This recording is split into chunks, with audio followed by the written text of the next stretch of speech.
And welcome to my channel. आप सभी लोगों का शर्मा क्लासेस में एक बार फिर से स्वागत है। आज हम लोग अपनी प्रैक्टिस को कंटिन्यू करते हैं आगे। जैसा कि हमारा यूपी ट्रिपल एस पेट के लिए जी के प्रैक्टिस सेट चल रहा है और मैं करंट अफेयर्स प्रैक्टिस कराती हूँ। ठीक है, हम घटना चक्र से लेके ठीक है। तो चलिए मैं क्लास को स्टार्ट करती हूँ। आप लोग चैनल को लाइक शेयर कर दीजिए, अगर चैनल पर नया है तो सब्सक्राइब करके बेल आइकन प्रेस कर लीजिए। आज मेरा गला थोड़ा कम सही है, मतलब मुझे जुकाम बहुत तेज़ से है, तो आप लोग को समझ में भी आ रहा होगा, तो थोड़ा आप लोग मैनेज कर लीजिएगा आवाज़ में कुछ प्रॉब्लम हो तो। चलिए मैं क्वेश्चन पे चलती हूँ। क्वेश्चन क्या है हमारा पहला। ये मेरे पीडीएफ ना उल्टा ही बनती है, ठीक है। अभी मुझे ढंग से पीडीएफ बनाना आता नहीं है, बट क्या मतलब है, पीडीएफ सीखने का टाइम नहीं है, अभी पढ़ने का टाइम है, ठीक है। देखें पहला क्वेश्चन क्या है हमारा। सौर मंदिर भारत के किस राज्य में स्थित है? उड़ीसा में, तमिलनाडु में, केरल में या महाराष्ट्र में? सौर मंदिर जो है वो भारत के किस राज्य में स्थित है? ठीक है, तो ये सौर मंदिर कहाँ पड़ता है हमारा? तमिलनाडु में। तो ऑप्शन नंबर बी क्या हो जाएगा हमारा? सही हो जाएगा। मैं इसका कलर थोड़ा चेंज कर लेती हूँ, एक सेकेंड, रेड कर लेती हूँ तो ज़्यादा समझ, क्योंकि नीले में नीला समझ। तो Tamil Nadu is the right answer. मतलब क्या हो जाएगा, सौर मंदिर जो है वो भारत के तमिलनाडु राज्य में स्थित है। अगर हम बात करें तमिलनाडु में भी कहाँ, तो महाबलीपुरम, ठीक है, कहाँ, महाबलीपुरम नामक स्थान पर सौर मंदिर स्थित है। अगर हम कहें कि ये सौर मंदिर किसने मतलब बनवाया था, तो ये बनवाया था नरसिंह वर्मन द्वितीय द्वारा। ठीक है, मैं यहाँ पे लिखूँ कैसे, आप लोग सुन लीजिए, ठीक है। किसने बनवाया था? नरसिंह वर्मन द्वितीय द्वारा बनवाया गया था। महाबलीपुरम में, तमिलनाडु के महाबलीपुरम में सौर मंदिर का निर्माण करवाया गया था, ठीक है। तो option number B is the right answer. अगला क्वेश्चन है, कंटक शोधन नामक न्यायालय का प्रचलन कंटक शोधन नामक न्यायालय का प्रचलन किस साम्राज्य में किया गया था? कंटक शोधन नामक न्यायालय का प्रचलन किस साम्राज्य में था? राष्ट्रकूट में, कुषाण में, चोल में या मौर्य में? तो कंटक शोधन नामक जो न्यायालय था उसका प्रचलन किस साम्राज्य में था? तो मौर्य वंश में, ठीक है, मौर्य साम्राज्य में कंटक शोधन नामक न्यायालय का प्रचलन था। तीसरा क्या है क्वेश्चन, निम्नलिखित में से कौन सा वेद सबसे पुराना है? यजुर्वेद, सामवेद, ऋग्वेद या अथर्ववेद? ये एक दिन मैंने बताया था, ठीक, किसी प्रैक्टिस में मैंने एक्सप्लेन किया था। तो सबसे जो पुराना वेद है वो कौन सा है? ऋग्वेद है, ठीक है। तो ऑप्शन नंबर सी क्या हो जाएगा हमारा? सही हो जाएगा। अगर सामवेद में बात करें तो सामवेद क्या है? गायन वेद है, ठीक है, इसमें गाने वाने की बात की गई। अथर्ववेद में क्या है? टोना टोटका की बात की गई है। और यजुर्वेद में क्या है? यज्ञ वज्ञ की बात की गई, ठीक है। तो ये भी कभी कभी क्वेश्चन पूछ लिया जाता है, तो इसको भी आप लोग माइंड में रखिएगा। तो सबसे वेद पुराना कौन सा है हमारा? ऋग्वेद है। ऋग्वेद कितने हैं? वेद कितने हैं? 4 हैं, ऋग्वेद, सामवेद, अथर्ववेद, यजुर्वेद, जो चारों इसमें दिए गए हैं।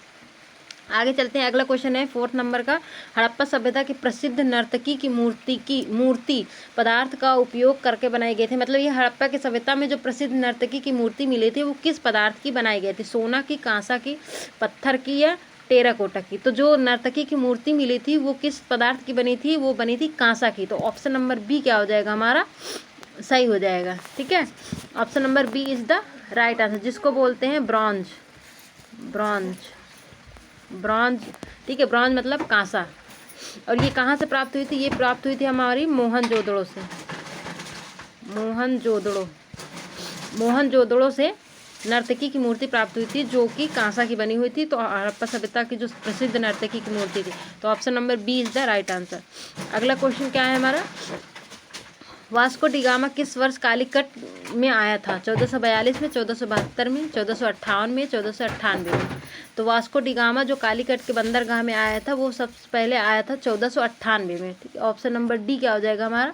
सही हो जाएगा। ये सर्वप्रथम कौन सा था? पुर्तगाली था। ये पूछा जाता है सर्वप्रथम कौन सा पुर्तगाली था जो 1498 में कालीकट के बंदरगाह में भारत आया था? तो कौन था? Vasco D gamma. ये क्या था? एक पुर्तगीज था, ठीक है। तो ऑप्शन नंबर डी क्या हो जाएगा हमारा? सही हो जाएगा। अगला क्वेश्चन है हमारा, 1857 के विद्रोह को भारत के प्रथम स्वतंत्रता संग्राम की संज्ञा किसने प्रदान की थी?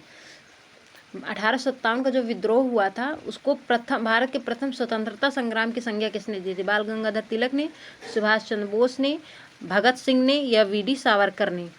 तो किसने दी थी? प्रथम स्वतंत्रता संग्राम की संज्ञा दी थी वी.डी. सावरकर ने। तो ऑप्शन नंबर डी क्या हो जाएगा हमारा? सही हो जाएगा। VD. Savarkar is the right answer, ठीक है। अगला क्वेश्चन क्या है हमारा? 7वां है हमारा, निम्नलिखित में से किसने लंदन में विलियम हट कर्जन वायली की हत्या की थी? मदनलाल ढींगरी, सुखदेव थापर, खुदीराम बोस, सूर्य सेन ने। तो किसने की थी? मदनलाल ढींगरा ने। ठीक है, तो ऑप्शन नंबर ए क्या हो जाएगा हमारा? सही हो जाएगा। अगला क्वेश्चन है, जलियांवाला बाग नरसंहार के बाद किसने अपनी नाइटहुड की उपाधि लौटा दी थी? B.R. अम्बेडकर ने, रविन्द्रनाथ टैगोर ने, महात्मा गांधी ने, बाल गंगाधर तिलक ने। तो नाइटहुड की उपाधि किसने वापस की थी? रविन्द्रनाथ टैगोर जी ने। तो ऑप्शन नंबर बी क्या हो जाएगा हमारा? सही हो जाएगा। अगर हम बात करें जलियांवाला बाग हत्याकांड जो हुआ था वो कब हुआ था? अप्रैल 1919 में हुआ था। ठीक है, अप्रैल 1919 में हुआ था जलियांवाला बाग हत्याकांड। ठीक है, तो ऑप्शन नंबर बी क्या हो जाएगा हमारा? सही। इसी से दुखी होकर रविन्द्रनाथ टैगोर जी ने अपने नाइटहुड की उपाधि त्याग दी थी। अगला क्वेश्चन क्या है, 9वां गांधी इरविन समझौता किस वर्ष हुआ था? 1905 में, 1931 में, 1947 में, 1942 में। तो गांधी इरविन समझौता जो है वो हुआ था 1931 में। तो ऑप्शन नंबर बी क्या हो जाएगा हमारा? सही हो जाएगा ऑप्शन। और अगर हम बात करें गांधी इरविन समझौता किसके बीच हुआ था, तो गांधी जी के बीच हुआ था। और किसके बीच हुआ था? B.R. अम्बेडकर, भीमराव अम्बेडकर के बीच। ठीक है, B.R. अम्बेडकर और गांधी जी के बीच में हुआ था गांधी इरविन समझौता 1931 में। सॉरी, गांधी इरविन समझौता अंबेडकर के बीच में नहीं हुआ था, बल्कि इरविन, ठीक है, जो कि सॉरी अंबेडकर के बीच नहीं हुआ था। गांधी जी और जो उस समय के लॉर्ड थे, वायसराय लॉर्ड थे इरविन, उनके बीच हुआ था। ठीक है, गांधी इरविन समझौता किसके बीच हुआ था? गांधी जी के बीच, और जो उस समय वर्तमान में जो थे लॉर्ड वायसराय इरविन, उनके बीच हुई थी। कब हुई थी? 5 मार्च 1931 में तो हुई थी। कब हुई थी? 5 मार्च को। 5 मार्च 1931 को इन दोनों के बीच में समझौता हुआ था। ठीक है, अब चलेंगे हम आगे। आगे क्या है हमारा क्वेश्चन? 10वां, स्वतंत्र भारत के प्रथम गवर्नर जनरल कौन थे?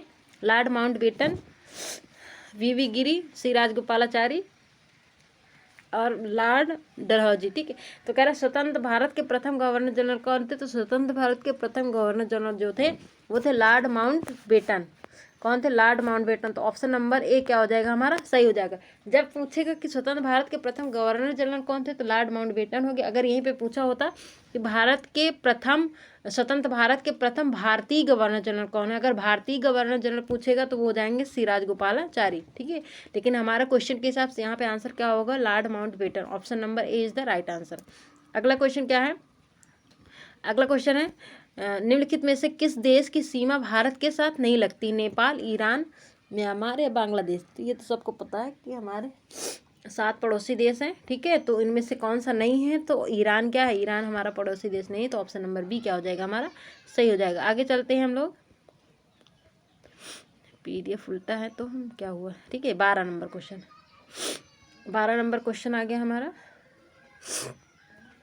नंदा देवी चोटी किस राज्य में स्थित है? हिमाचल प्रदेश में, उत्तराखंड में, उत्तर प्रदेश में या सिक्किम में? तो नंदा देवी चोटी जो है वो हमारी कहाँ स्थित है? उत्तराखंड में। तो ऑप्शन नंबर बी क्या हो जाएगा हमारा? सही हो जाएगा। ठीक है, option number B is the right answer. अगर हम इसकी ऊंचाई की बात करें तो 7,816 मीटर क्या है? नंदा देवी चोटी की ऊंचाई है। तो ऑप्शन जो कि उत्तराखंड में स्थित है। तो option number B is the right answer. अगला क्वेश्चन क्या है? निम्न में से कौन सा स्थान तांबे की खान के लिए प्रसिद्ध है? खेतड़ी, गया, क्योंझर और सतना। तो जो तांबे के लिए खान जो प्रसिद्ध है वो क्या है? खेतड़ी है। ठीक है, क्या है? खेतड़ी है, जो कि कहाँ पड़ता है? खेतड़ी कहाँ पड़ता है? राजस्थान में। ठीक है, राजस्थान में पड़ता है। तो खेतड़ी नामक स्थान है जो राजस्थान राज्य में पड़ता है, वो तांबे की खान के लिए फेमस है। तो ऑप्शन नंबर ए जो क्या हो जाएगा हमारा? सही हो जाएगा। आगे क्या है? 2 घंटे के अंतराल के लिए देशांतर दूरी के बराबर होगा। कह रहा है 2 घंटे के अंतराल में कितने डिग्री देशांतर दूरी जो होगी वो कितने डिग्री के बराबर होगी? कितने अंश के बराबर होगी? 15 डिग्री के, 30 डिग्री के और 45 डिग्री के या 60 डिग्री के? तो जो 2 घंटे के अंतराल के लिए देशांतर दूरी होगी वो होगी हमारी 30 डिग्री के लिए। ठीक है, तो ऑप्शन नंबर बी क्या हो जाएगा हमारा? सही हो जाएगा। जैसे क्या है, देखिए हमने एक दिन मैंने देशांतर और अक्षांश और देशांतर मैंने पढ़ाया था। ठीक है, 1 डिग्री के लिए 1 डिग्री देशांतर के लिए कितनी दूरी होती है? 1 डिग्री देशांतर के लिए 4 मिनट होता है। ठीक है, 4 मिनट के लिए 1 डिग्री देशांतर होता है। जब 2 घंटे बात कर रहा है, ठीक है, तो 2 घंटे करने के लिए हम इसमें देखो 15 चौको 60, ठीक है। अगर हम 1 घंटे की बात करें तो 60 मिनट होगा, तो 60 मिनट के लिए कितना हो जाएगा, 15 डिग्री हो जाएगा। तो 60 मिनट मतलब 1 घंटा, तो 2 घंटे के लिए क्या हो जाएगा, 2 गुना हो जाएगा। तो जब इसको 2 गुना करेंगे तो इधर भी 2 गुना करेंगे, तो 15 दूना 30 डिग्री हो जाएगा। ऑप्शन नंबर बी क्या हो जाएगा हमारा, सही हो जाएगा। एक्चुअली मुझे बहुत तेज़ से जुकाम है, पर मैंने सोचा कि मैं आप लोगों की क्लास ले ही लेती हूँ, क्योंकि एग्ज़ाम बहुत नज़दीक है। अगला क्वेश्चन है, विश्व का सबसे बड़ा महाद्वीप कौन सा है, अफ्रीका, उत्तरी अमेरिका, दक्षिणी अमेरिका या एशिया। तो विश्व का सबसे बड़ा महाद्वीप कौन सा है, अफ्रीका, उत्तरी अमेरिका, दक्षिण अमेरिका या एशिया। तो विश्व का सबसे बड़ा महाद्वीप जो है वो है हमारा एशिया महाद्वीप। तो ऑप्शन नंबर डी क्या हो जाएगा हमारा, सही है। तो option number D is the right answer, ठीक है। अगर हम बात करें कि पूरे कितने हैं, तो अफ्रीका, उत्तरी अमेरिका, दक्षिणी America, Antarctica, Europe and Australia, ठीक है। तो कुल हमारे 6 जो हैं वो महाद्वीप हैं।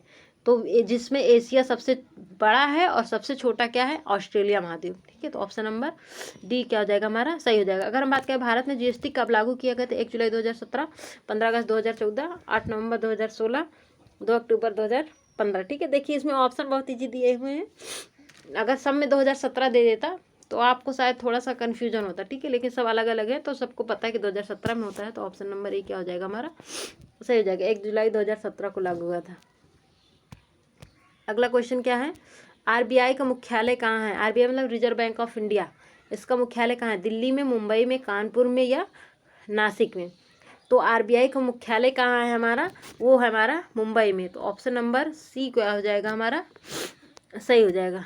आगे क्या है, भारतीय मुद्रा का नया प्रतीक चिन्ह किसने डिजाइन किया था, संतोष कुमार, वाई.वी. रेड्डी, उदय कुमार या डॉक्टर रंग राजन। तो भारतीय मुद्रा का नया प्रतीक चिन्ह जो डिजाइन किया था किन्होंने किया था, उदय कुमार जी ने। तो ऑप्शन नंबर सी क्या हो जाएगा हमारा, सही हो जाएगा। अगला क्वेश्चन है, भारत में योजना आयोग का गठन किस वर्ष में किया गया था, 1947 में, 1950 में, 1949 में या 1952 में। तो भारत में योजना आयोग का गठन किया गया था 1950 में, ठीक है। ऑप्शन नंबर बी क्या हो जाएगा हमारा, सही हो जाएगा। अगर हम बात करें योजना आयोग को वर्तमान में किस नाम से जानते हैं, नीति आयोग, उसी का नाम बदल के क्या कर दिया गया है, नीति आयोग। योजना आयोग का ही नाम बदलकर नीति आयोग कर दिया गया। नाम कब बदला गया है, 1 जनवरी 2015 को, 1 सेकेंड, 1 जनवरी 2015, 1 जनवरी 2015 को योजना आयोग का नाम बदलकर नीति आयोग रख दिया गया, ठीक है। और इसके अध्यक्ष की बात करें तो इसके अध्यक्ष जो भी वर्तमान में पीएम होते हैं, प्रधानमंत्री होते हैं, वही इसके अध्यक्ष होते हैं। अगर हम बात करें योजना आयोग की या नीति आयोग की, इस समय अध्यक्ष कौन है, तो नरेंद्र मोदी जी हैं, ठीक है। तो ऑप्शन नंबर बी क्या हो जाएगा हमारा, सही हो जाएगा। इसका गठन कब किया गया था, 1950 में, ठीक है। आई होप आप लोगों को समझ में आ गया होगा। अब हम चलते हैं आगे। अगला क्वेश्चन है हमारा 20, प्रधानमंत्री मुद्रा योजना लाख रुपए तक का मुद्रा ऋण प्रदान करता है। मतलब कह रहा है कि प्रधानमंत्री मुद्रा योजना जो है वो कितने लाख रुपए तक का मुद्रा ऋण प्रदान करता है, 10 लाख, 5 लाख, 20 लाख या 50 लाख। तो वो कितने लाख तक का मुद्रा ऋण प्रदान करता है, 10 लाख तक। तो ऑप्शन नंबर ए क्या हो जाएगा हमारा, सही हो जाएगा। अगला क्वेश्चन है हमारा, भारत में किस राज्य का लोकसभा व राज्यसभा में प्रतिनिधित्व सर्वाधिक है, उत्तर प्रदेश का, मध्य प्रदेश का, महाराष्ट्र का या आंध्र प्रदेश का। तो सब सर्वाधिक लोकसभा या राज्यसभा में प्रतिनिधित्व किसका है, उत्तर प्रदेश का, क्योंकि उत्तर प्रदेश में ही सर्वाधिक जनसंख्या है, ठीक है। भारत में सबसे अधिक जनसंख्या वाला राज्य कौन सा है, वो है उत्तर प्रदेश।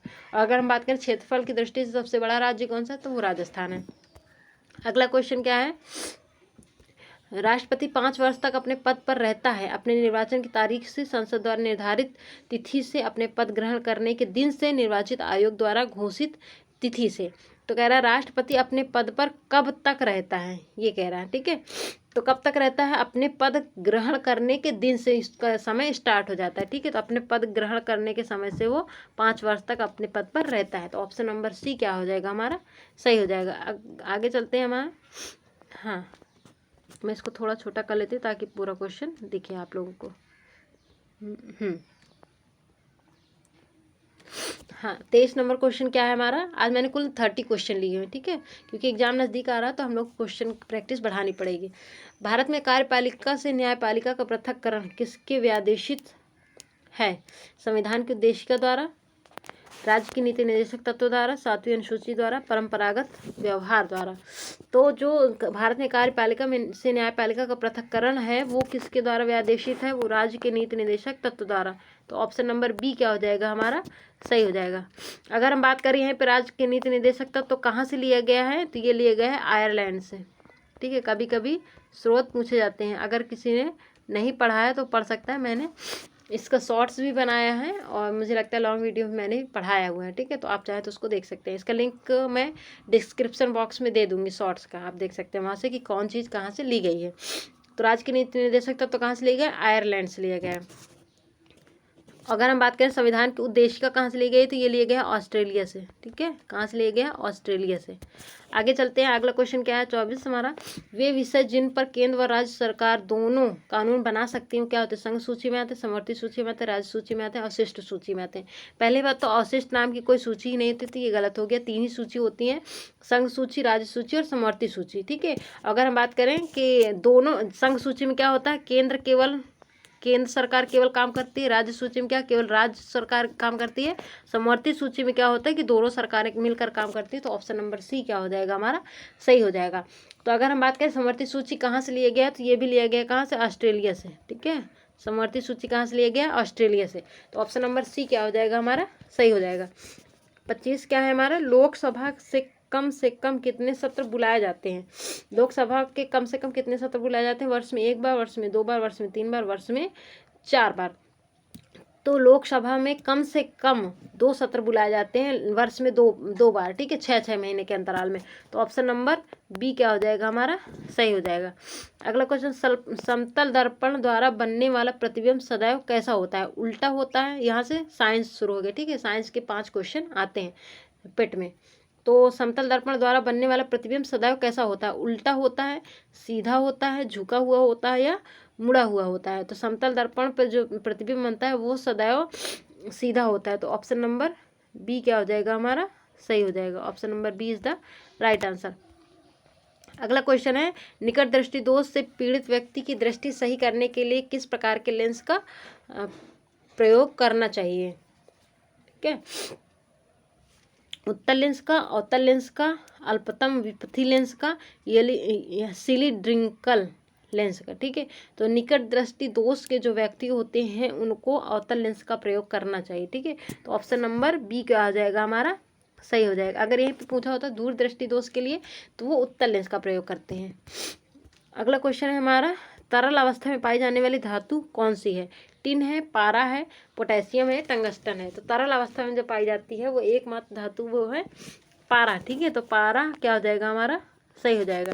पारा एक ऐसी एकमात्र धातु ऐसी है जो कि तरल अवस्था में पाई जाती है, बाकी सभी ठोस अवस्था में पाई जाती है। तो ऑप्शन नंबर सी क्या हो जाएगा हमारा, सही हो जाएगा। इसको हम इस प्रतीक से लिखते हैं Hg के नाम से, ठीक है, मरकरी। आगे क्या है हमारा 29, किसकी कमी से रिकेट्स का रोग हो जाता है, vitamin D, vitamin B, vitamin A, vitamin C.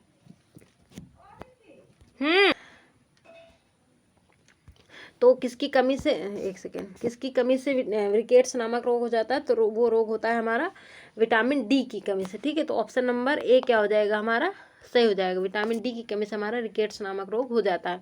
Rickets नामक रोग क्या है, मतलब इसमें क्या होता है, हड्डी रोग होता है, ठीक है। हड्डी नामक रोग जो होते हैं विटामिन डी की कमी से होता है। अगर हम बात करें कि विटामिन डी हमें सबसे ज़्यादा कहाँ से मिलता है, तो वो हमें मिलता है सनलाइट से, सूर्य के प्रकाश से हमें सबसे ज़्यादा विटामिन डी प्राप्त होती है। हमारा आज का लास्ट क्वेश्चन है 30 नंबर का, चिकित्सा विज्ञान की वह शाखा जो गुर्दों की से संबंधित है तो उसको क्या कहते हैं, ऑफ्थेल्मोलॉजी, कार्डियोलॉजी, ऑटोरहिनोलैरिंगोलॉजी या नेफ्रोलॉजी। जो चिकित्सा विज्ञान की वह जिसमें गुर्दे से संबंधित जो होते हैं वो क्या होते हैं हमारा, नेफ्रोलॉजी। तो ऑप्शन नंबर डी क्या हो जाएगा हमारा, सही हो जाएगा, ठीक है। तो ये कुछ इंपॉर्टेंट 30 क्वेश्चन थे जो घटना चक्र से मैंने करवाए हैं। तो आज की क्लास में यहीं पे समाप्त करते हैं, फिर मिलते हैं किसी नए क्लास में। तब तक के लिए बाय बाय, और प्रैक्टिस करते रहिए, जो नए क्वेश्चन मिल रहे हैं उनको रिवाइज करते रहिए, ठीक है। Best of luck.